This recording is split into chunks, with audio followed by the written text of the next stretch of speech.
তারপর শুটিং শেষ হওয়ার পরে নিন ভাই আপনারাও খান। আরে আরে তুমি নতুন মেয়ে, তোমার জন্য খাবার আসেনি, তুমি কাল থেকে পাবে। এই ডাইনিটা আমার মেয়েকে মেরেছে। আমার মেয়েকে এক্ষুনি একটা ফোন লাগা। মামুনি তুই কেমন আছিস? আমি শুনলাম সেটে তানিয়া নামে কেউ নাকি তোকে মেরেছে। তুই বল এই কথাটা কি সত্যি? আরে মা তুমিও না, ওইটা তো আমাদের সেটে একটা নরমাল শুটিং ছিল। এখন ফোন রাখো, আমি খাবার খাচ্ছি। আন্টিকে মিথ্যা বলো না, এখানে অনেক মশা আছে, গিয়ে ব্যানের মধ্যে খেয়ে নাও। এই ডাইনিটার ভয়ে আমার মেয়ে আমার কাছে মিথ্যা কথা বলছে। এই চুলবুল ইন্ডাস্ট্রি সবাইকে বলে দাও এই মেয়েটাকে আগামী 2 বছরের জন্য কোনো সিনেমায় যেন আমি দেখতে না পাই। ঠিক আছে ম্যাম সাহেব। অঞ্জলি মামুনি তুই জানিস না তোর মা কি জিনিস? ওয়াও কত সুন্দর গ্রান। এই অঞ্জলি বাচ্চাকে খাবার কে দিল?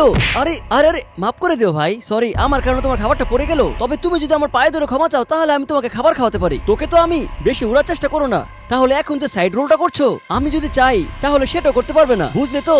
আচ্ছা যাই হোক, আমি যেটা বলতে এসেছিলাম, ডিরেক্টর সাহেব তোমাকে ডাকছে, তুমি আসবে নাকি সেটা বলো। আমি আসবো, ভিতরে যাও, ডিরেক্টর সাহেব ভিতরে অপেক্ষা করছে। আরে ভিতরটা তো অন্ধকার কেন? যাও এবার তুমি বুঝবে মজা। আরে তানিয়া কি করছো? দরজা খোলো। অঞ্জলি বাচ্চা এবার তুই বুঝতে পারবি তানিয়ার সাথে লাগতে আসলে ফলাফল কি হয়। ভিতরে অন্ধকারের কারণে ভয় আর ছটফটানির কারণে আমার মাথা ঘুরতে শুরু করলো, যার কারণে আমি তখনই অজ্ঞান হয়ে পড়ে যাই।